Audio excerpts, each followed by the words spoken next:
el procedimiento, el sistema procesal romano. Vamos a seguir con eso. Nos quedamos la clase anterior, estuvimos pues platicando de el sistema de las legis actiones, en aquella famosa división de las etapas, en el proceso in iure primero y después el apud iudicem. Y entonces vamos a continuar con la temática, porque habíamos terminado en la legis actiones. Hoy vamos a empezar a ver el procedimiento formulario, que empezamos a platicar algo se nos quedó ahí inicialmente con respecto al concepto del sistema.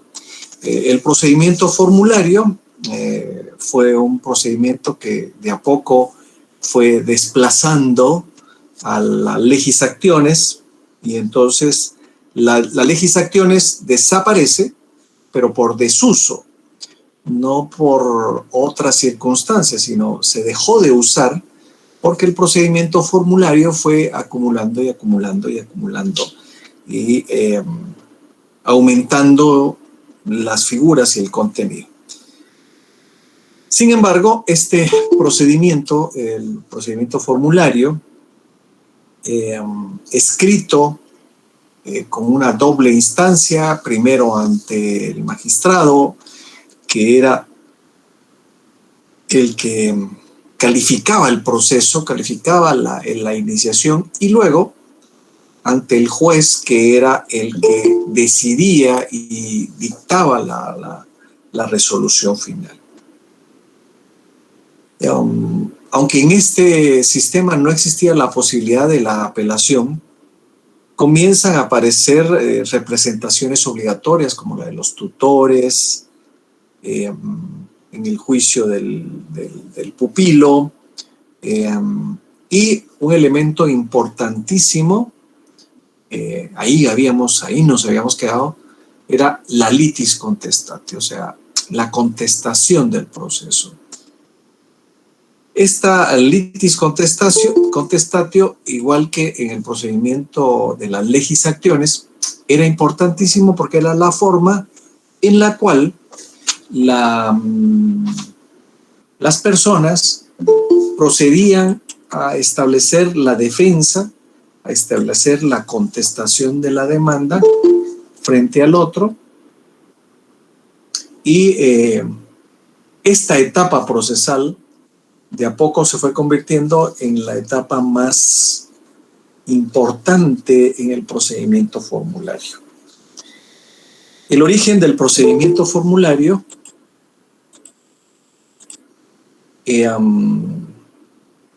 se basa específicamente en todos aquellos conflictos que surgían en aplicación del pretor peregrino. El pretor peregrino, se recuerdan que era el que resolvía los conflictos entre romanos y extranjeros, o entre extranjeros y el Estado romano.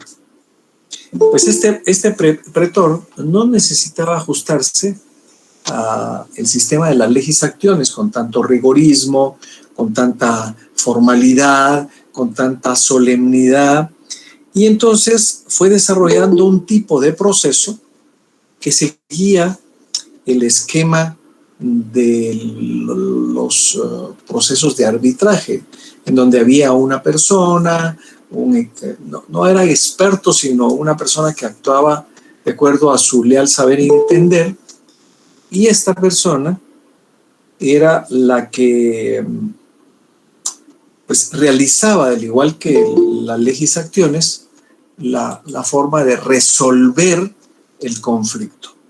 Pero lo resolvía o plasmaba la resolución del conflicto en un documento que, pues igual que el periodo anterior, el proceso anterior de las legis actiones, en este se llamaba la sententia o la sentencia. Se utilizaban fórmulas muy solemnes para pues, resolver ese conflicto. Además, se diferencia de la etapa anterior de las legis actiones, este procedimiento formulario, pues porque se utilizaban palabras adaptadas al caso en concreto, no a las formalidades y solemnidades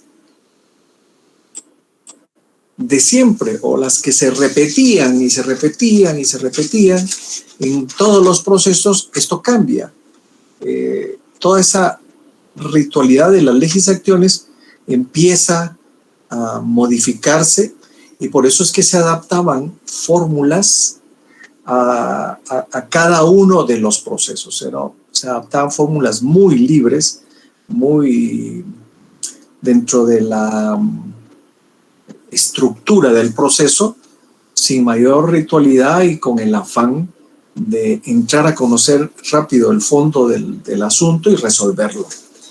El pretor, en posesión de todos los recursos procesales y extraprocesales, era el que hacía una labor de renovación periódica, creando, desarrollando instituciones jurídicas dentro del proceso, que posteriormente se convertía en la famosa estructura de la jurisdictio, ¿sí?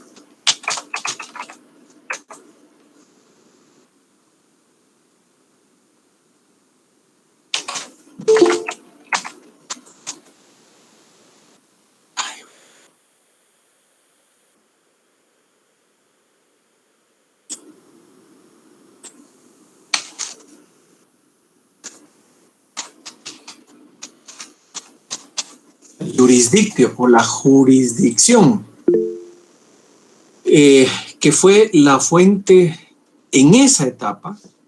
Estamos hablando de la etapa del periodo clásico. Se volvió la fuente del derecho más importante del derecho romano. Por eso es que la Lex Julia o la Lex Iulia Iudiciorum, se las voy a poner, Lex Iulia. Iulia se puede escribir Iulia o Julia, ¿sí?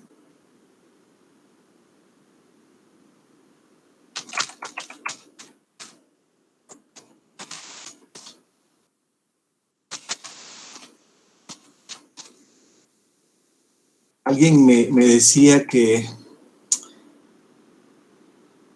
Iulia, pero Iulia va separado de aquí, ¿veo? Y el Iudiciorum Privatorum va separado todo, ahí va junto, pero bueno, lo puse junto, pero ustedes lo van a poder separar ahí dentro de su contenido. Esta Lex Julia, pero decía yo que alguien me preguntaba si Rea Silvia tenía una H intercalada o no. Eso lo van a encontrar como Rea sin H o Rea con H en varios documentos. ¿Cuál es lo correcto? Hasta el día de hoy no se tiene mucha certeza, por lo tanto, habrán palabras que se pueden decir como esta Iulia, así con I-U-L-I-A, o Julia, ¿sí? O la Lex Julia. El nombre original era así, Iulia, pero con las grandes modificaciones del idioma, con las traducciones, pues lo entendemos como la Lex Julia Iudiciorum Privatorum. Esta fue dictada por Augusto y suprimía totalmente las legis actiones. Esta Lex Julia fue la que suprimió de alguna forma todas las legis actiones por considerarse demasiado formalista, demasiado solemne, demasiado ritualista con respecto a las cosas que se resolvían. Era poco flexible y se instituyó el sistema de las fórmulas por medio de esta ley, estableciendo pues de alguna forma lo que quería Augusto es que los juicios fueran más justos. ¿Y qué entendemos por justo? Es una de las grandes discusiones desde el punto de vista del derecho, porque justo es si lo vemos desde el punto de vista justicia, y vemos conceptos como igualdad, que no es lo mismo de justicia, y lo vemos desde el punto de vista de la equidad, que es un grado superlativo de la igualdad, vemos a la justicia como el fin teleológico, el fin último del derecho, el dar a cada quien lo que le corresponde, ¿sí? Eso era lo que pretendía Augusto a través de la institución del sistema de las fórmulas. Por lo tanto, de aquí en adelante, ese fue el sistema que se utilizó para resolver absolutamente todos los conflictos entre romanos y, pues, peregrinos o entre el propio Estado. Y entonces, en Roma, esto fue un cambio muy, muy drástico. Un cambio que obligó a, pues, los ciudadanos romanos a adaptarse a esas nuevas condiciones que se daban en la resolución de los conflictos. ¿Qué era la fórmula y qué partes tenía la fórmula? Bueno, pues la fórmula tenía la citación, ¿sí?, que podía ser también, ¿se recuerdan que vimos la ius vocatio, ¿sí?, o el acto de enteramiento? Bueno, pues este ius invocatio o ius vocatio tenía un efecto inmediato. Esta sería parte de la estructura de las fórmulas. Pero se hizo más o menos más importante el vadimonium, vamos a poner. Licenciado, disculpe, ¿así separado es que va? Así es correcto, así es. Sí, es correcto. El vadimonium era una forma, era un compromiso o un juramento que se hacía en donde las partes se obligaban a comparecer al juicio. El vadimonium fue algo importante porque es lo que hoy conocemos como el pacto de sometimiento. ¿Qué quiere decir el pacto de sometimiento? Bueno, voy a tratar de explicarlo así muy, muy, muy sencillo. Es una figura muy normal en nuestro sistema legal. Por ejemplo, tengo un problema, vamos a poner el caso de los alimentos, ¿sí? Me separo de mi esposa y bueno, hay que darle comer a mis hijas y bueno, está mi esposa también y me demanda, ¿sí? Y entonces yo comparezco al tribunal y contesto la demanda. Esto la ley lo entiende como el pacto de sometimiento. O sea que al momento de yo contestar la demanda, yo acepto las condiciones del proceso y acepto una futura resolución. Esto lo encontramos así en el Código Procesal Civil y Mercantil, en el proceso civil, en el proceso penal, en el proceso laboral, en el contencioso administrativo y en la ley de amparo. Hay un sometimiento expreso o un sometimiento pues indirecto, podría ser, desde el momento en que yo contesto la demanda y no digo nada. No condiciono la resolución del proceso, ¿no? Entonces, yo ahí estoy aceptando una posible sentencia aún en mi contra. Sí, es un pacto de sometimiento, se llama técnicamente. Por lo tanto, el vadimonium, que era ese compromiso, ese juramento que se hacía de aceptar la decisión del juez, se volvió algo importantísimo en el procedimiento formulario.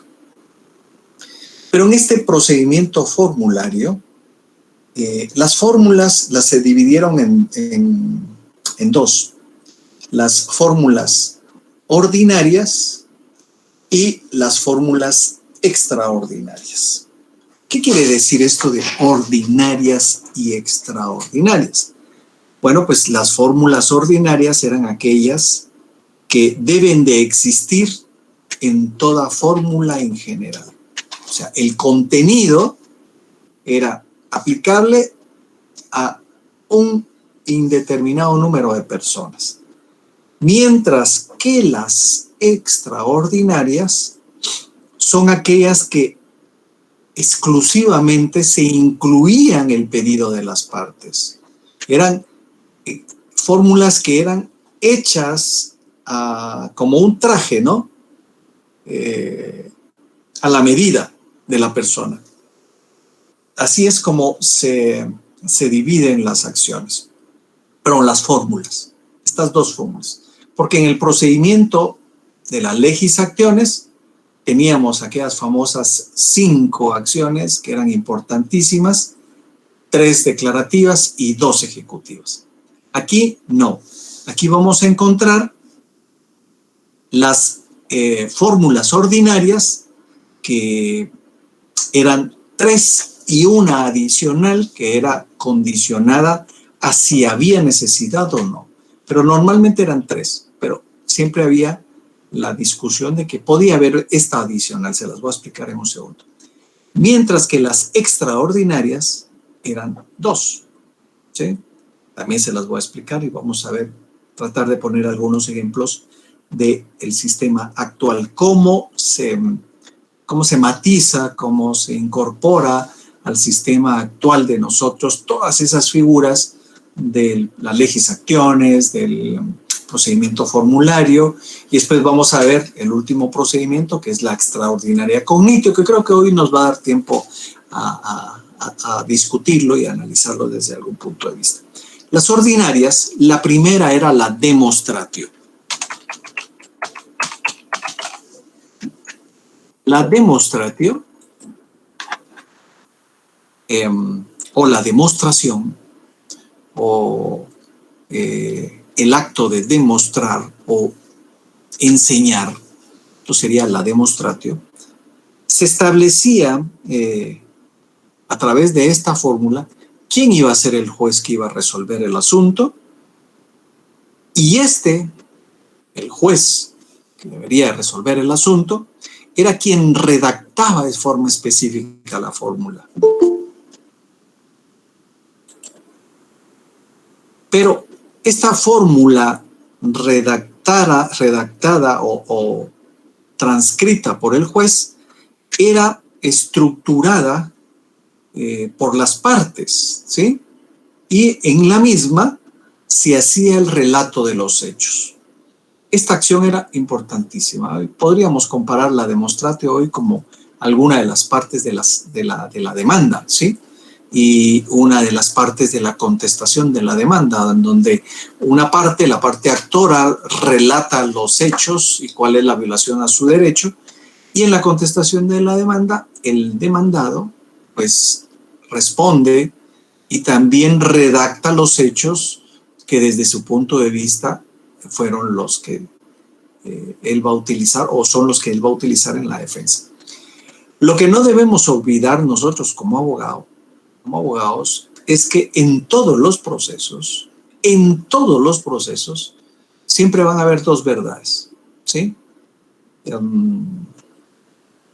Y a veces van a haber 2 medias verdades, ¿sí? Con tal de obtener el resultado, pues voy a poner, como dicen los mexicanos, más salsa a mis tacos, ¿sí? Voy a tratar de ir estructurando y poniendo y tratando de ir inclinando la balanza hacia mi contenido. ¿Ok?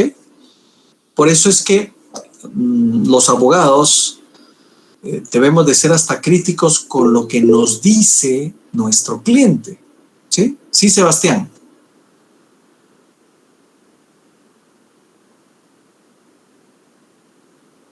Sebastián levantó la mano. No, licenciado, fue una equivocación, disculpe. Bueno, no tengas.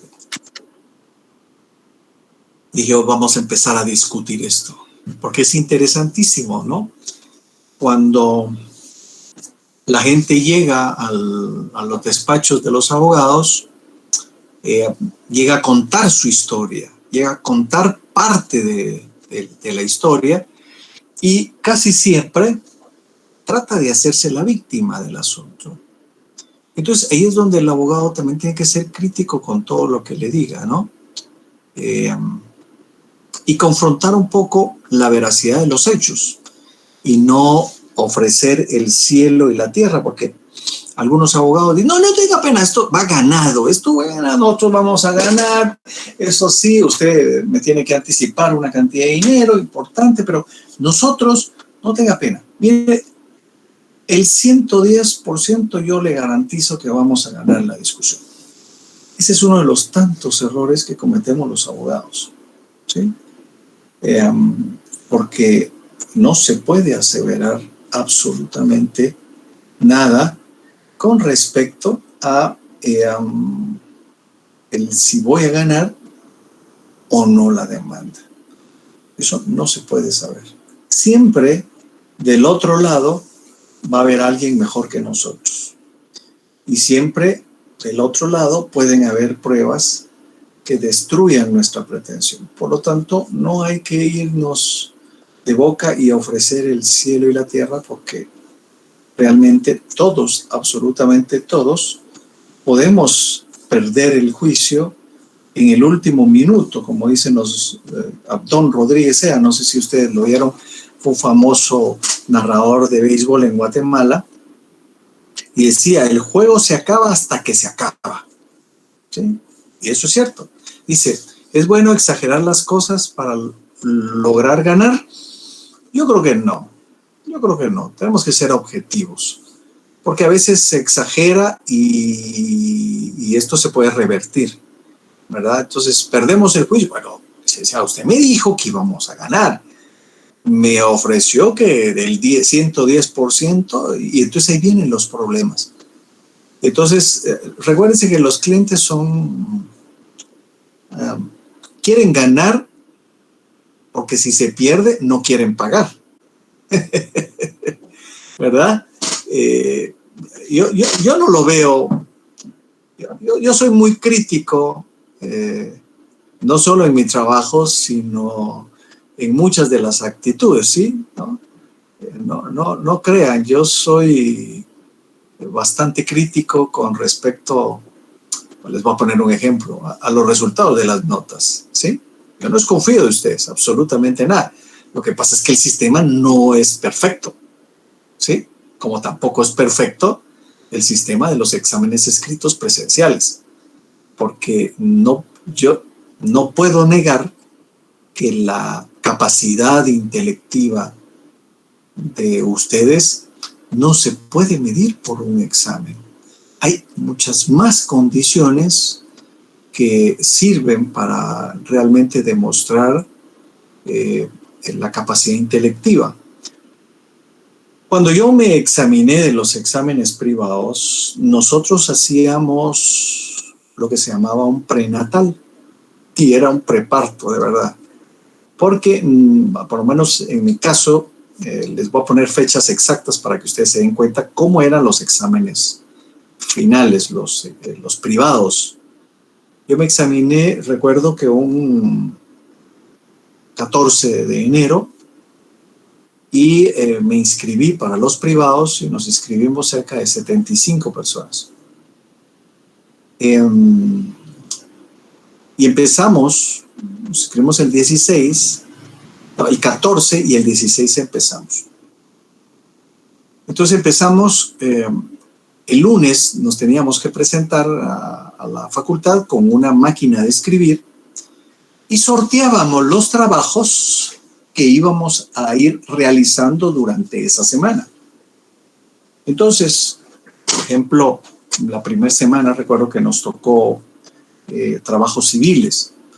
Entonces se sorteaban hacer una sentencia de divorcio, hacer una sentencia de alimentos, hacer esto, y cada quien tenía que inventarse los nombres, tenía que hacer la sentencia, y luego estas sentencias, durante la semana sorteábamos 5 sentencias, las teníamos que hacer en un día la sentencia, Y esas sentencias, teníamos un examen los días, pero eran 4 sentencias y el día viernes nos examinaba.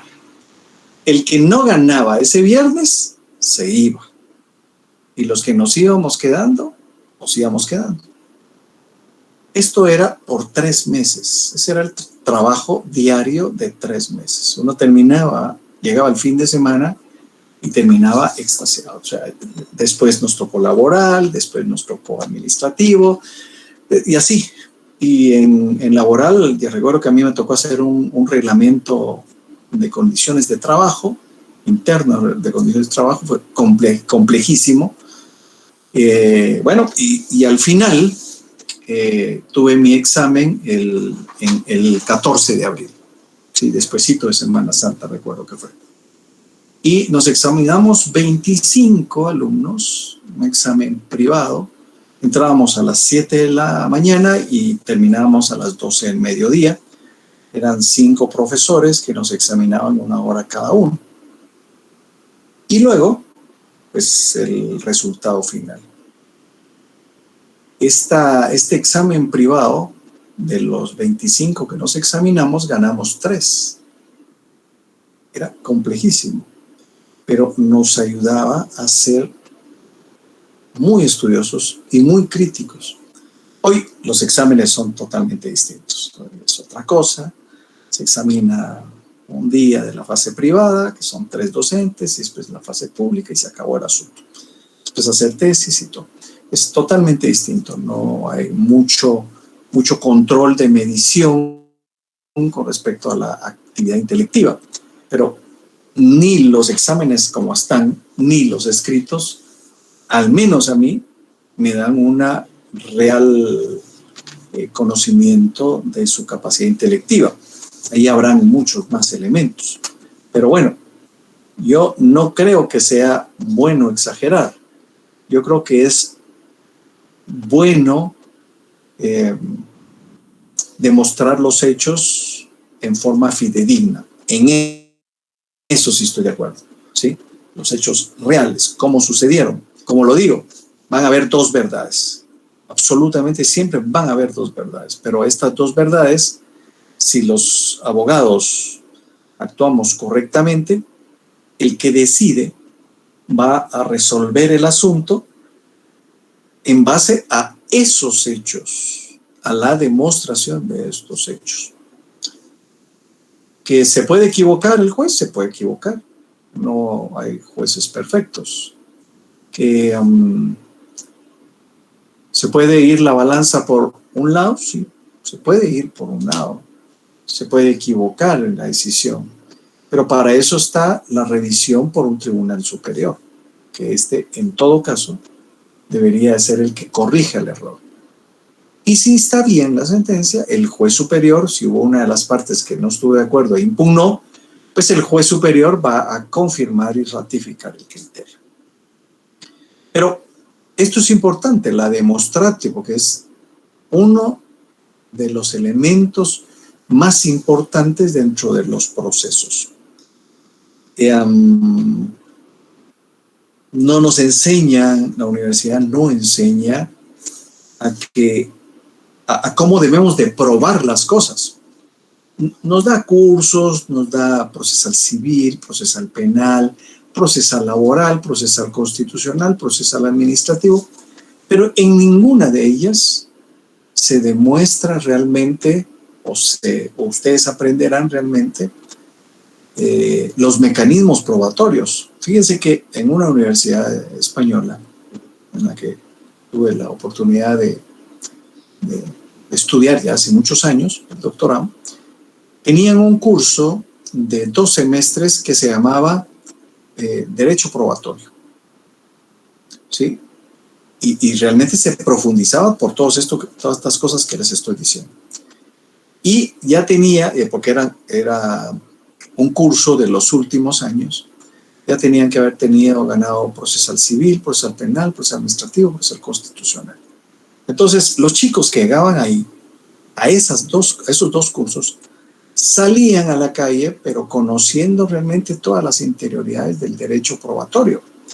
Cómo probar, cómo demostrar, cómo verificar, todas estas cosas que en la calle son muy complejas.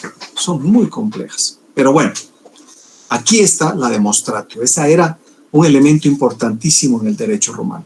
La segunda fórmula era la intentio. ¿Sí? ¿Cómo lo podemos traducir? Bueno, como la intención. ¿Sí? La intentio era la finalidad que perseguía con la iniciación del juicio. ¿La finalidad de quién? Bueno, la finalidad del que la inicia, del actor. ¿Sí? Esta intentio o esta intención o esta finalidad la podemos identificar con la figura de la pretensión en los procesos. Cuando se promueve una demanda, pues se inicia con la acción, se continúa con la pretensión, que es la finalidad o la intención o lo que se pretende proteger, y por último es la petición, ¿sí? Que la petición ya es la materialización objetiva de lo que se quiere obtener dentro del juicio. Esta intentio, esta finalidad o esta intención es lo que nosotros debemos de ir estructurando hoy dentro de las demandas como el objeto final. Esa intención, yo quiero que me incrementen la pensión de alimentos. Esa es mi intención final. En el camino tendré que demostrar los hechos, tendré que probar, tendré que convencer al juez de que hay una necesidad para el incremento de la pensión alimenticia. La tercera fórmula ordinaria era la condenatio.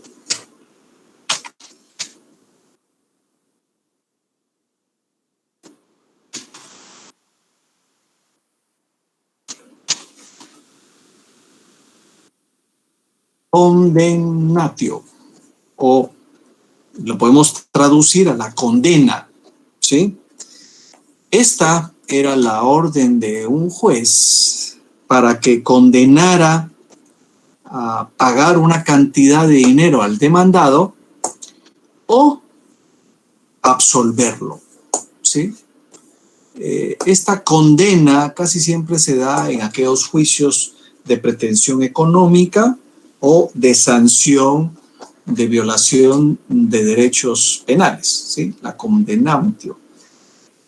Esta figura, tanto si se condena o se absuelve, es muy importante dentro de los procesos actuales. No todos los juicios son de condena, no todos los juicios hay juicios en donde se estructura la constitución de una obligación, la constitución de un derecho o la declaración de la existencia de un derecho que es necesario dentro de un tribunal para que tenga validez, plena validez. Estas son las tres fórmulas importantes dentro del sistema formulario, pero existía una última optativa que podía o no darse dentro de los distintos procesos. Y esta era la adjudicatio.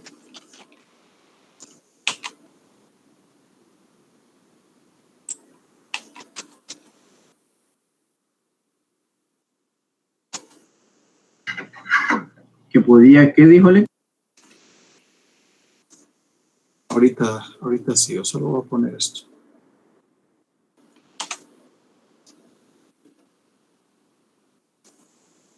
¿Se podía dar o no la adjudicatio? ¿Por qué se podía dar o no? Bueno, pues porque dependía realmente de la condena o de los efectos de las otras tres, ¿sí? Esta era, iba a ser muchos casos que no iba a haber necesidad de establecer la fórmula, pero había otros casos en los que sí. Adjudicatio la traducción sería la adjudicación. ¿Y qué quiere decir esto de adjudicación? Bueno, pues cuando se está discutiendo una propiedad, por ejemplo, y pues el deudor la pierde, ¿qué es lo que el tribunal hace? Pues no le dice, mire, véndale esa propiedad, no.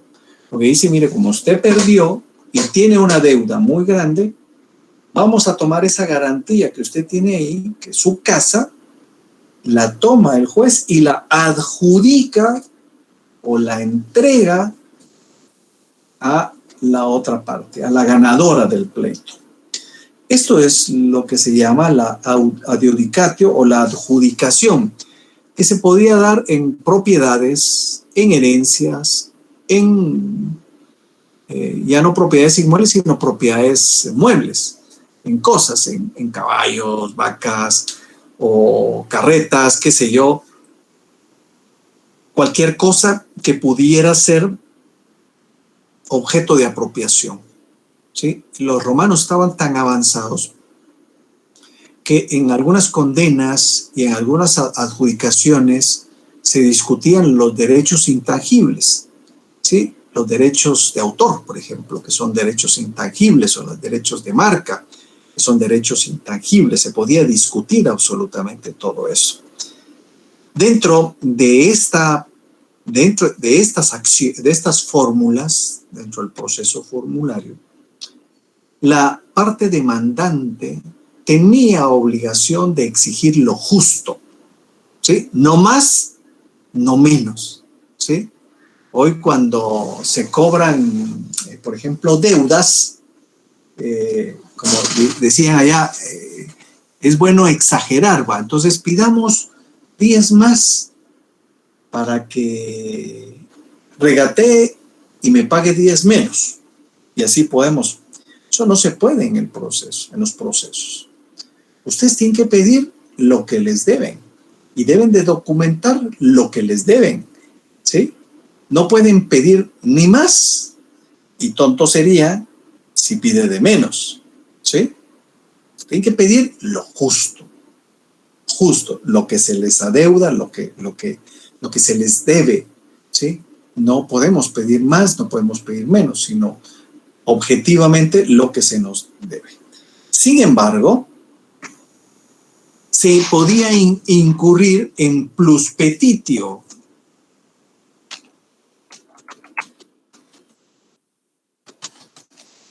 ¿Qué quiere decir esto de plus petitio? ¿Sí? Era pedir más, ¿sí?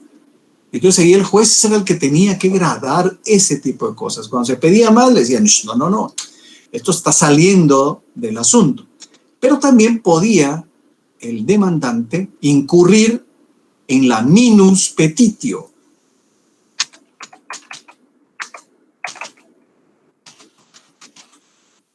¿Qué quiere decir esto de la minus petitio? Bueno, es pedir menos. ¿Sí, Jainer? Pedir menos, imaginéle. Sí, pedir menos. Es pedir menos.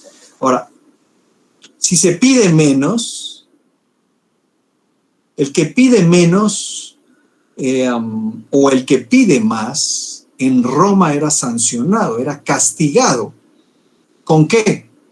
Con que perdiera el juicio, ¿sí? Si se pedía más o se pedía menos, se podía correr el riesgo de perder el juicio, imagínense.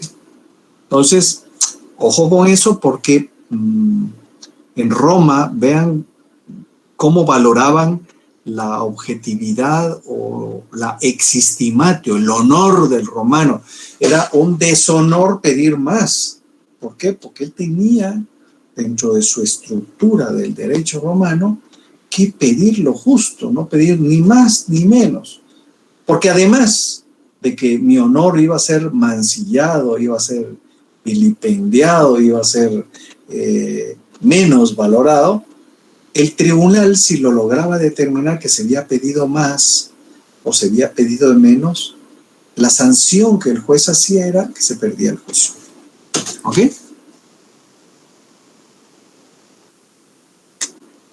Y entonces el magistrado ordenaba al juez que tomara en cuenta absolutamente todas las variables con respecto a la objetividad del valor de la cosa que se pedía.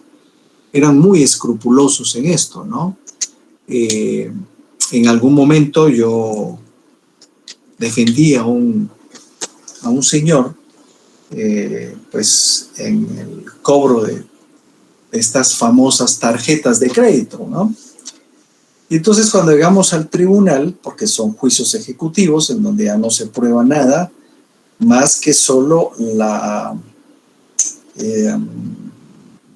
forma de destruir la acción basado en prueba documental.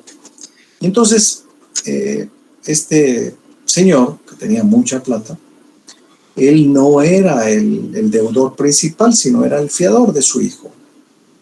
Y entonces su hijo se había muerto, ¿sí?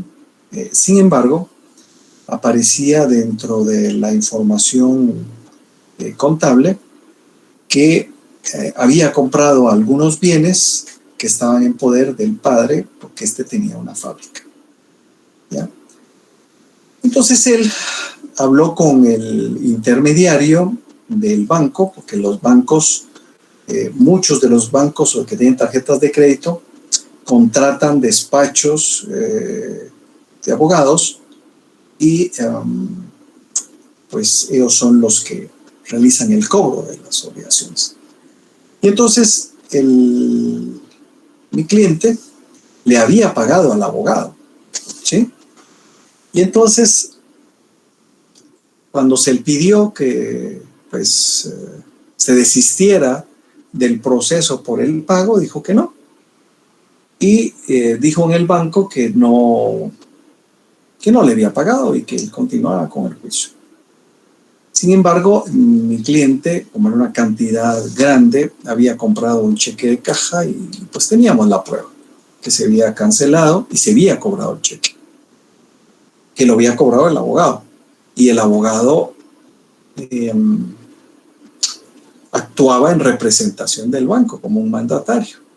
Entonces, porque cuando se fue a preguntar al banco, dijo, mire, ese no es problema de nosotros, ese es problema del abogado. Y realmente no. El problema era del banco. Y entonces, en la contestación, interpusimos una excepción que atacaba el fondo del asunto basado en la prueba documental, porque se logró obtener copia del cheque de caja pagado, ¿verdad? Y era una cantidad bien considerable. Entonces, el juez del asunto, pues nosotros pedimos que se compareciera el representante del banco y no el mandatario. Y llegó el representante del banco. Y era un señor muy conocido dentro del gremio de los banqueros. Y él estaba muy molesto porque tenía varias reuniones y las había tenido que cancelar por ir al tribunal. Y le preguntamos nosotros que si ellos habían contratado al abogado tal, dijo que sí, tenían un contrato. Entonces logramos demostrar dentro del proceso efectivamente que el abogado había cobrado el dinero y no lo había trasladado al banco. Entonces el problema dejó de ser de mi cliente para pasar a ser problema del abogado. Entonces el juez efectivamente así fue como dictó la resolución de que pues se liberara de responsabilidad al señor X porque se había demostrado que había pagado al banco y al abogado, y había actuado en nombre del banco. El presidente de la junta directiva del banco, el representante, está súper molesto y al final, pues bueno, yo no sé qué habrá terminado el asunto, pero lo principal era que liberaban a mi cliente del cobro, porque le tenían embargadas sus cuentas, embargadas algunas propiedades y qué sé yo. Pero les cuento esto porque pues no hay que pedir ni más ni menos y hay que demostrar los hechos, ¿verdad? Entonces, estas serían las 3 y una opcional de las fórmulas ordinarias. Y pasamos a las extraordinarias. ¿Alguna pregunta? ¿No? Bueno, o se me durmieron o no tienen dudas. No, Hoy hay poca gente. No, licenciado. Ninguna duda, Sí. licenciado. Sí. Ya se despertaron. Ya, sí. Eso está buenísimo, que sean despertados. licenciado, ¿Qué pasó? Es más, fíjese que en base a lo que está impartiendo ahorita, me vino a la memoria un caso de un familiar por acá. Pero ese es familiar, por lo pues, o sea, tuvo una convivencia con X persona y todo el asunto, lo demandó. O sea, él estaba, según lo que me comentaba aquel, le aportaba y todo, pero ella estaba obsesionada por él. La verdad es que lo demandó. Él vino y se casó con su nueva esposa y tuvo sus hijos, y ella exageró en la demanda, solicitando una cantidad que sobrepasaba, por decirlo así, los gastos personales tanto de él como de su nueva familia, legalmente hablando, ¿o sea? Pero no eran casados, al principio no fueron casados, ¿o sí? No, fue una relación así instantánea, digo. Entonces, la otra sí, ¿verdad? El asunto está de que habló con un abogado de todo, se lo llevó y no hubo problema, se fueron al juicio, hicieron las presentaciones de sus pruebas mutuas, ambos. El licenciado pues solo le dice que le dijo que hasta cuánto podría él aportar para negociar, pues, porque también había un niño, ¿no? Entonces el otro conscientemente le dijo que estaba bueno.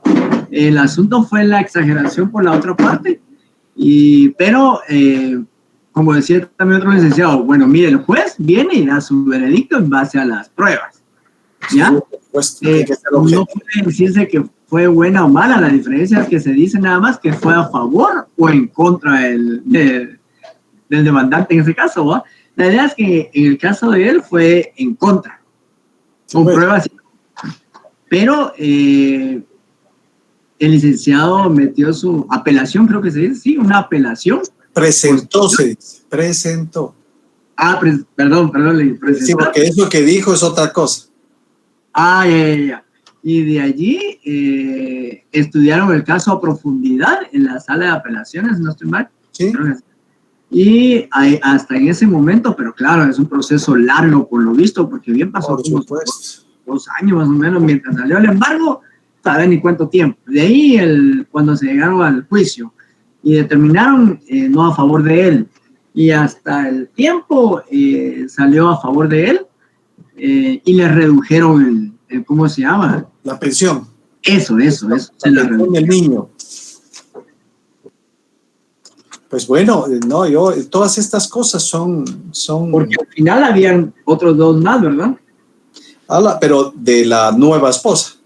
De su esposa legal, en ese caso, ¿verdad? Sí. Sí, por eso...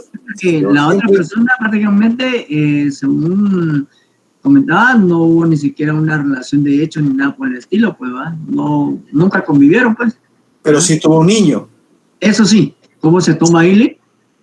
Es ahí. Es que ese es el asunto, aunque no hayan vivido, pues la obligación del niño, eso persiste, pues obviamente, y los niños no comen aire, pues si comieran aire, pues todos anduviéramos con 50, 60 hijos, ¿no? Pero realmente yo creo que esto es en base a la justicia, ¿no?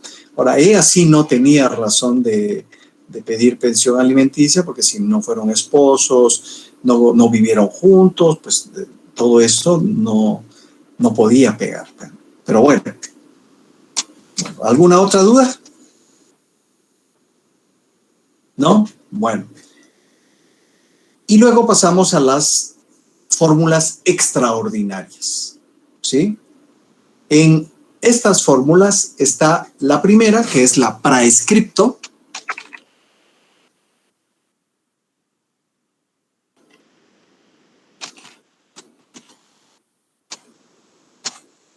Praescripto, ¿sí? Esto lo podemos traducir como lo preescrito o lo escrito antes de, ¿sí? ¿Qué quiere decir esto? Bueno, pues se trataba de una aclaración que se establecía antes de comenzar el pleito, ¿sí? Todo esto se hacía antes, o sea, se ponía por escrito para evitar el plus petitio o el minus petitio. Se ponía la cantidad exacta y existía una prohibición de mentir con respecto a los valores que fueran a aparecer dentro de la demanda, ¿sí? Por eso se decía lo preescrito o lo escrito antes de. No se podía mentir, no se podía decir. Se tenía que decir exactamente el valor sobre el cual se tenía que discutir, el valor de las cosas, el valor del inmueble, el valor del derecho intangible, qué sé yo, lo que se estuviera discutiendo tenía que tener objetivamente un valor fijo, establecido y debidamente objetivo, calificado, ¿sí? Y por último, aparece otra figura importantísima que hoy encontramos en nuestro sistema, que es la exceptio. La exceptio, o más conocida al día de hoy como las excepciones o la excepción, ¿sí? Y esta excepción o estas excepciones eran presentadas por el demandado. No las podía incorporar el actor, sino eran las que presentaba el demandado. Y aquí se dividieron en dos. La primera era la exceptio dilatoria, ¿sí? ¿Qué quiere decir dilatoria? Bueno, pues dilatoria es sinónimo de dilatar o retardar o postergar la contestación de la demanda. Estas excepciones dilatorias lo que tenían por objeto era poner fin al reclamo. ¿Por qué? Bueno, pues por vicios, ¿sí? Por vicios en la reclamación. Hoy las excepciones dilatorias lo que atacan es la forma de la demanda, ¿sí? En cambio, en Roma eran los vicios. Como hoy en la forma de la demanda. Por ejemplo, se me demanda y yo veo que quien me demanda con un nombre distinto, ¿sí? Yo soy Erwin Iván y pone E con D, Edwin Iván, ¿sí? No Erwin con R, ¿sí? Y entonces me demanda y cuando yo recibo la demanda digo, miren, perdónenme, pero yo no sé por qué me notificaron esto. Yo no soy la persona, presento mi DPI, fotocopia pues legalizada, voy a hacer una partida de nacimiento y demuestro cuál es mi nombre completo. Entonces, ¿qué es lo que estoy haciendo ahí? Es dilatando la contestación de la demanda. Porque si declaran con lugar la excepción, ahí se acabó el asunto. Demanda defectuosa, ¿sí? Porque no soy yo la persona, o puede ser falta de personalidad en el sujeto demandado, ¿sí? Podría ser falta de personalidad, porque no soy la misma persona. Entonces se acaba el asunto y él podrá presentar posteriormente la demanda.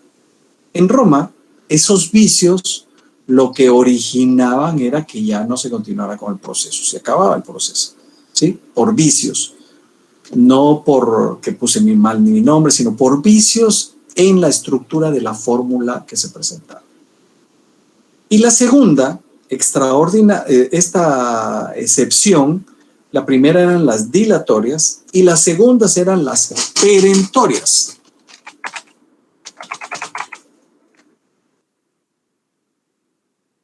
¿Qué quiere decir excepción perentoria? Bueno, pues son aquellas que además de destruir el fondo del asunto o ponen fin al reclamo, se establecía ya que no se podía volver a reclamar en el futuro. Porque en las excepciones dilatorias, si se gana, o sea, si gana el demandado, el actor puede volver a reclamar, porque hubo vicios en esta fórmula, pero al terminarse aquí, puede presentar una nueva demanda. En cambio, en las perentorias, además de destruir el fondo del asunto, el reclamo, ya existía una prohibición de demandar por este mismo asunto en el futuro. O sea, ahí se acababa. Ahí se daba la figura de la cosa juzgada, la res judicata, ¿sí? Cosa juzgada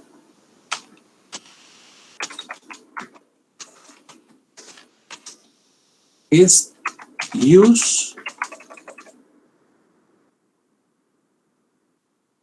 perdón, es res judicata.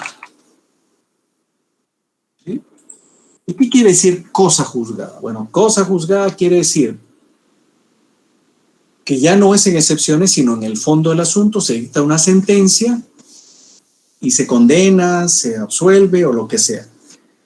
Jamás se vuelve a poder plantear una demanda por ese mismo asunto. ¿Sí? Jamás. ¿Por qué? Porque ya fue juzgado. Ya no se puede. Eso quiere decir cosa juzgada. Ustedes lo van a ver en el próximo semestre en teoría del proceso.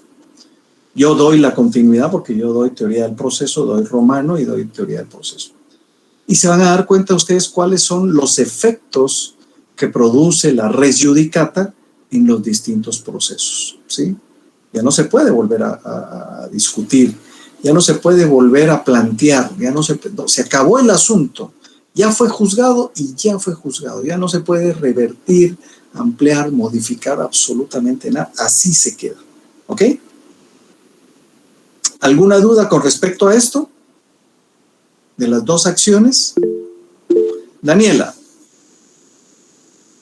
Licenciada, buenas noches. Disculpe, ¿será que usted podría volver a repetirme lo que es lo de perentorias? Es que no me quedó muy claro. Bueno, perentorias se diferencia de las previas, por ejemplo, en que, bueno, ambas destruyen o terminan el conflicto. Pero en la primera, en las dilatorias, puede volver a plantearse la acción, ¿sí? Mientras que en las perentorias ya no se puede. O sea, no se puede volver a plantear la discusión porque ahí se acabó el asunto. Por eso les empecé a mencionar la comparación con la res judicata. Porque la res judicata, la cosa juzgada, ese es uno de los efectos que tiene, que no se puede volver a plantear un asunto. ¿Por qué? Porque ya la defensa fue tan abismal, tan clara, que se acaba el proceso y ya no se puede volver a presentar. En nuestro sistema, en el sistema actual, las excepciones perentorias se interponen al momento de la contestación de la demanda, pero se resuelven en sentencia. Esa es una característica importante que hay que resaltar. ¿Por qué? Porque puede ser que en la sentencia se declare con lugar una excepción previa, una excepción perentoria, perdón. Y entonces, en esa sentencia, como se tiene que resolver primero las excepciones y luego el fondo del asunto, si se declara con lugar la excepción perentoria, ya no se analiza el fondo del asunto. ¿Por qué? Porque esta excepción destruyó el fondo del asunto. Podría haber sido una excepción de pago, podría haber sido una excepción de prescripción porque pasó el tiempo y no se resolvió un asunto, y así ya no se puede volver a plantear la demanda. Esa es la diferencia más clara en el sistema romano. En el sistema de nosotros tiene muchas más diferencias que las vamos a ver los que pasen en el próximo semestre de Derecho Romano, que será los que estén en teoría del proceso. Ok. Espero que sean todos. La verdad que sí. Bueno, no sé si le quedó claro, Daniela. Sí, licenciado, muchas gracias. Ok, bueno. Dentro de este procedimiento formulario, también se dio o se admitió un tipo de representación distinta a la que en ese momento se podía utilizar con las máscaras. ¿Se recuerdan ustedes la representación de las máscaras? en donde tenían una máscara que ampliaba la voz para que se oyera distinta o se oyera más dentro de los escenarios teatrales. Sin embargo, aquí se sustituía a cualquiera de las partes por otra persona para que fuera la que planteara la intentio y planteara la discusión del asunto, ¿sí? En representación de la persona que pues tenía que contestar la demanda, tenía que comparecer. ¿Y por qué se dio esto? Bueno, pues porque los romanos también eran gente muy viva, y entonces esto empieza a nacer como consecuencia de que algunos romanos empezaron a ser condenados, ¿sí? Por procesos. Y entonces algunas veces eran condenados a prisión y otras a trabajos forzados. Entonces lo que hacían era ponían a una persona, un esclavo, en su representación para que cumpliera la pena. Por eso es que es tan discutible estas figuras de los romanos, porque por un lado existía mucho el honor, existía mucho la existimatio o la aexistimatio, en donde ellos no podían ser sancionados, no podían hacer esto, no podían hacer lo otro. Sin embargo, cuando tenían que cumplir, ponían a otra persona para que cumpliera las penas o las sanciones que debían de cumplir, ¿sí? Este fue algo importante, algo interesante, porque hubo una sustitución, si le podríamos llamar así, una sustitución procesal de la representación para el cumplimiento de penas. Es como que a mí me condenen en un tribunal a 15 años y yo le diga a mi hermano, mira, vos pues ya estás grande y todo, ándate 20 años a la cárcel en mi nombre y pues yo mientras voy a andar aquí en la calle feliz y contento, ¿no? Pues eso es impensable al día de hoy, pero los romanos tenían esa figura. ¿En dónde se realizaba o cómo se realizaba el proceso del procedimiento formulario? Bueno, exactamente similar a las legis actiones, se iniciaba con la etapa in iure. Esta etapa in iure era exactamente igual, con algunas cositas pequeñitas del procedimiento de las legis actiones en el procedimiento formulario. O sea, presentadas las partes, se tienen que presentar sus demandas, sus alegatos ante un magistrado, exactamente igual que el procedimiento de las legis actiones, y la demanda planteaba un pedido de acción en base a una fórmula que proponía el magistrado. O sea, obviamente alimentado por la información de las partes, ¿sí? El demandado concordaba con el planteamiento o con el reclamo sin ninguna alteración.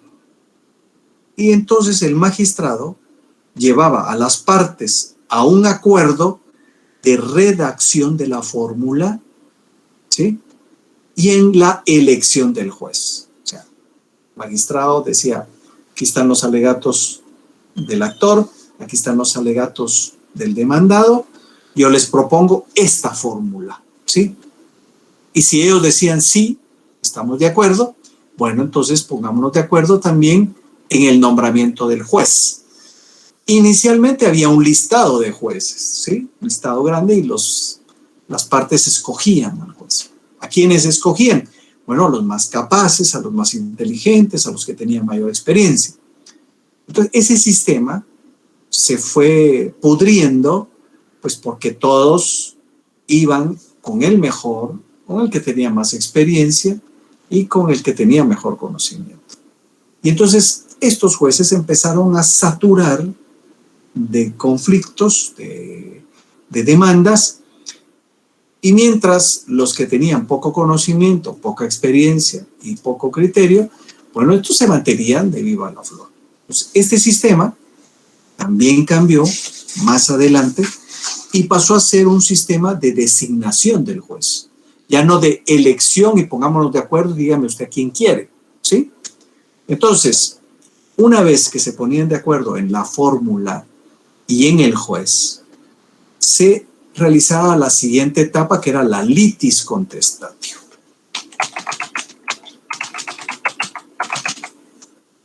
Esta litis contestatio se concretaba a establecer de una forma una propuesta y una aceptación del demandante y del demandado, respectivamente, para someterse al juicio de acuerdo a los términos en que se hallaba redactada la fórmula.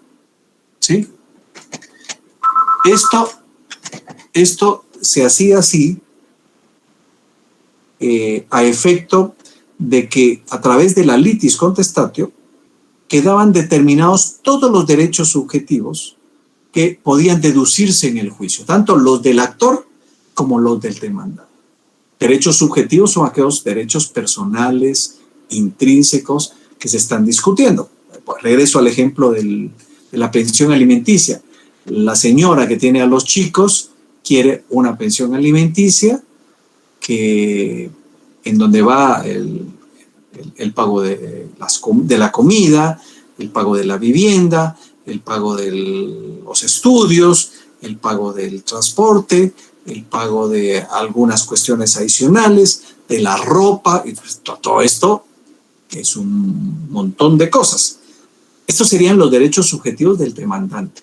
Mientras que el demandado, sus derechos subjetivos serán, es que mire, tengo más hijos, es que mire, mi trabajo no gano mucho, es que mire, pues no tengo casa y alquilo, tengo gastos, mayores gastos desde que me echaron de la casa y qué sé yo, un montón de justificaciones. Esos serán los derechos subjetivos del demandado. Entonces, esto era muy claro, era muy determinante en el derecho romano. Ambos debían de ponerse de acuerdo en todas estas cosas.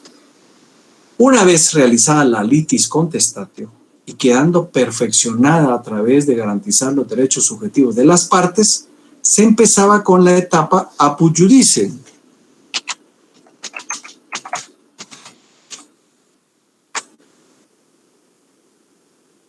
Es exactamente igual que el sistema de las legislaciones, pero tenía algunas cuestiones. El juez en esta etapa recibe en un lugar público las pruebas. ¿Sí? ¿Qué pruebas? Los testes, los monimenta, los instrumenta, de los cuales platicamos en la clase anterior, la declaración de parte. Entonces, todas estas pruebas las recibía en un lugar público el juez, y los eventuales alegatos, si es que existían alegatos, que siempre, pues obviamente, los oradores eran importantes dentro del derecho romano.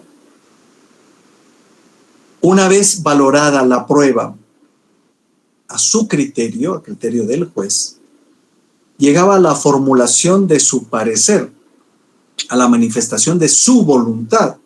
¿A través de qué instrumento? A través de la sentencia. Siendo la sentencia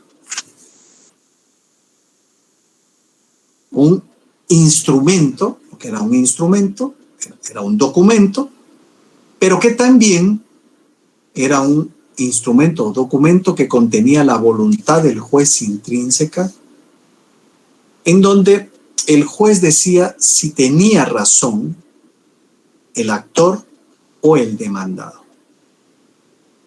Y los derechos que tiene protegidos, que tiene garantizados a través de la sentencia, obligando al vencido al cumplimiento efectivo, ya que el juez estaba revestido ¿de qué figura? Vamos a ver si alguien lo puede poner en el chat rápido, o que pida levante la manita. ¿De qué figura estaba revestido el juez para obligar a los sujetos procesales a cumplir la sentencia?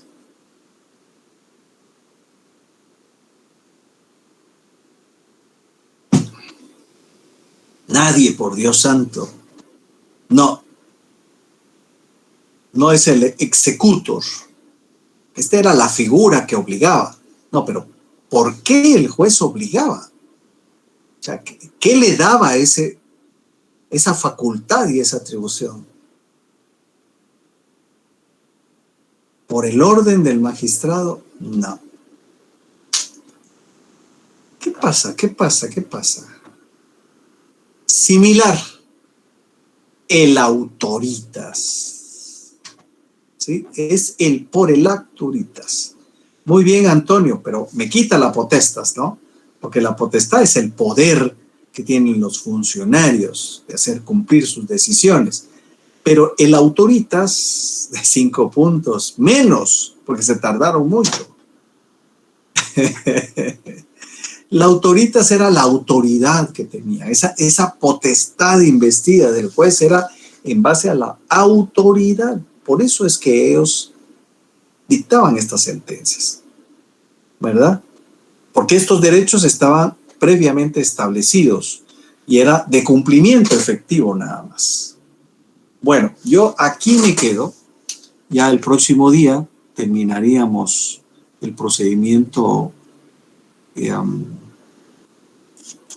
formulario con la ejecución o las vías de ejecución y luego entramos a la extraordinaria cognitio, el procedimiento extraordinario. ¿Ok? ¿Hay alguna pregunta? Antonio. Tono Morales. Licenciado, buenas noches. Disculpe, fíjese que creo que me perdí cuando usted escribió lo de la Lex Julia y después escribió el Judicium Privatorum. Ajá. Este Judicium Privatorum no pude escribir o captar una definición o qué era como tal. Es que la Lex Julia era la Lex Julia o Julia y el Judicium, que serían los procesos donde se discutían los asuntos de los romanos, por eso era el Judicium Privatorum, o sea, eran los procesos privados. O sea, la Lex Julia, o sea, la traducción sería Lex Julia de los procesos privados. Esa sería la traducción. Ah, ya entendí. Gracias, licenciado. Ok. ¿Alguien más? Ariels, yo tengo una duda, dice Randy. Aunque no tiene que ver con el tema, ¿de dónde nace el testado? Que es para modificar, eliminar o corregir información. Y nace también de los romanos, con los romanos. Bueno, recuérdense que dentro del derecho romano hay una figura que es muy similar, que son las interpolaciones.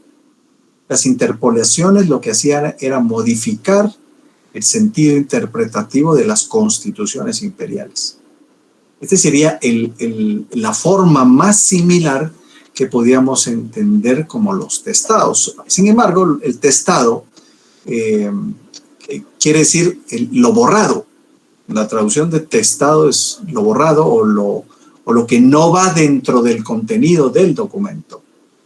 Esto nace en el derecho notarial como una forma de subsanación de los errores que se haya cometido dentro del contenido de la escritura, ¿sí?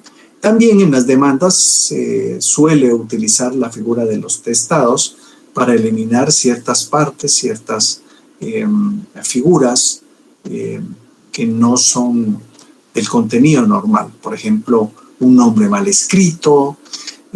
Hasta hace algunos años, los notarios en Guatemala hacían las escrituras a manos. Yo todavía vi algunas escrituras en el archivo de protocolo, escritas a mano. Ya en mi tiempo eran a máquina, cuando yo me gradué, ya hace 32 años, las escrituras las hacíamos a máquina, ¿no? La sociedad anónima taipeada de inicio a final. Pues ya en los años 90, 95, 96 empezaron las computadoras. Ya en los años 2000, pues ya la computadora estaba en todos los despachos, ¿sí? Y entonces ahí hasta es mucho más fácil porque en la pantalla uno ve el documento y eso después, si todo está bien, se supone que ya no deben de ir errores. Sin embargo, siempre se van errores. Entonces hay necesidad de hacer testados o entrelineados dentro del mismo. Pero eso podría ser la parte más similar que puede existir con respecto a los testados, las interpolaciones. ¿Ok? Bueno, si no hay más dudas, damos por terminada la charla de hoy y nos vemos el día miércoles a la misma hora. ¿Ok? Bueno, pasen buena noche. Dios, Andreita, pórtese bien. Buenas noches. Gracias. Feliz noche, licenciado. Buenas noches. Feliz noche, licenciado. Feliz noche, licenciado. Feliz noche, Lick. Buenas noches. Feliz noche, Lick. Que descanse. Pórtese bien, Andreita. No andar haciendo sí. pinches ahí en la AED, ¿no? Por favor. Ay, no. Feliz noche, licenciado. Igualmente.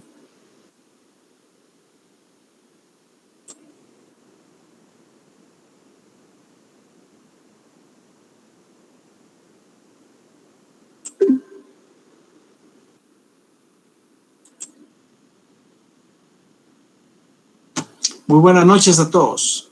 Que descansen. Buenas noches, solo con una consulta. ¿Quién manda? La vez pasada creo que me habían hecho mención al respecto que no había colocado mi número de carnet en el examen. ¿Correcto? Pero ya no le podía hablar porque por temas de trabajo me ha costado conectarme. Entonces, no sé si lo podemos revisar ahora, Ali. No, sí, ya lo revisé y no tiene el nombre del nombre. No, yo le puse la nota. Pero no tiene carnet. No tiene. Y es más, usted solo puso Juan Pac. Ajá. Entonces, yo sí le pido por favor que para la próxima ponga su nombre completo. Si no, le voy a jalar la oreja. ¿Oiga? Ok, está bien, licenciado. Bueno, Disculpa. ánimo, pues. Gracias. Va, pues, chao.